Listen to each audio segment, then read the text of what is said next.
आदित्य मौजूद हैं और कुछ और इम्पोर्टेंट स्टॉक्स जहां पर एक्शन है इस पर बातचीत करेंगे। IT sector of the day बाजार की शुरुआत में अच्छी मजबूती के साथ ट्रेड करता हुआ दिखा। निफ्टी आईटी इंडेक्स को एक बार फिर से रिविजिट करते हैं और मजबूती अब भी कायम है। करीब 400 अंकों की तेजी के साथ निफ्टी आईटी इंडेक्स में कामकाज। Persistent system mid cap IT space से जुड़ी कंपनी। आदित्य, एक टेक आपसे जानना चाहेंगे, मेजर आईटी स्टॉक्स में एक्शन है लेकिन मिड कैप आईटी प्लेयर्स को भी कैसे देखना है? हाँ जी, पहले अगर हम देखें तो मिड कैप आईटी स्टॉक्स में ही एक अच्छा खासा अप मूव आ रहा है नीचे से सबसे ज्यादा। अगर हम रिकवरी भी देखें तो मिड कैप आईटी स्टॉक्स में ही आया है। अब हम परसिस्टेंट सिस्टम्स की बात कर ले या कोफोर्ज की बात कर ले, एलटीआईएम की बात कर ले। हम अगर परसिस्टेंट सिस्टम्स की बात करें तो ऊपर के लेवल्स पे एक 200 डीएमए का हर्डल है स्टॉक पे, जो कि 3-4 ट्रेडिंग सेशन से क्रॉस करने की कोशिश कर रहा है स्टॉक, जो कि 5500 के आसपास है। तो 5500 पे मेरी थोड़ी नजर रहेगी यहाँ पे। अगर 5500 निकाल के स्टॉक ट्रेड करता है कंसिस्टेंटली तो फिर एक फ्रेश एंट्री लेना चाहूंगा मैं परसिस्टेंट सिस्टम्स में 5700 के टारगेट्स के लिए। उसके पहले मैं थोड़ा सा वेट करना चाहूंगा जब तक कि 5500 नहीं निकालता है। ऑल्टरनेटली मेरी नजर बिरला सॉफ्ट पे है, मानसी। स्टॉक में एक बहुत मेजर फॉल देखा है हमने।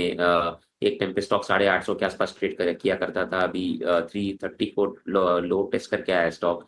और अभी अच्छा बेस फॉर्मेशन हुआ है यहाँ पे, तो रिस्क टू रिवॉर्ड के लिहाज से मुझे लग रहा है बिरला सॉफ्ट बहुत ही एक अच्छा विकल्प है यहाँ पे आईटी को प्ले करने के लिए, स्पेशली स्मॉलर आईटी स्टॉक्स। 380 का स्टॉप लॉस लगा है यहाँ पे और एक फ्रेश एंट्री ले इसमें 450 के टारगेट्स आपको देखने मिल सकते हैं बिरला सॉफ्ट में।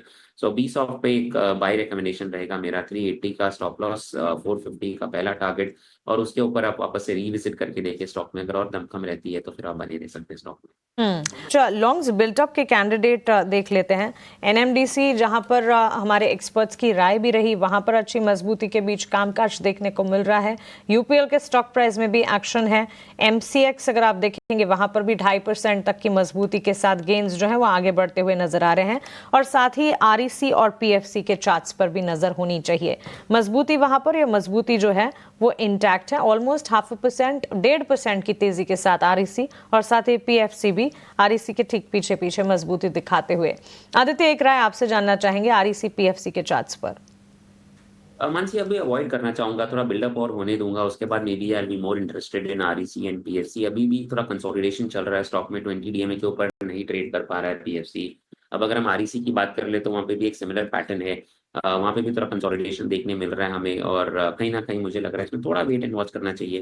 अगर हम आरईसी की बात कर ले तो यहाँ पे 440 का एक रेजिस्टेंस है, उसके ऊपर मैं खरीदारी करने के लिए देखना चाहूंगा। अभी के लिए थोड़ा सा वेट एंड वॉच करूंगा। उससे बेटर विकल्प मेरे हिसाब से टाटा पावर है। अगर पावर स्पेस में कुछ देखना है तो टाटा पावर पे नजर रहेगी, और टाटा पावर में खरीदारी करें करंट लेवल्स पे।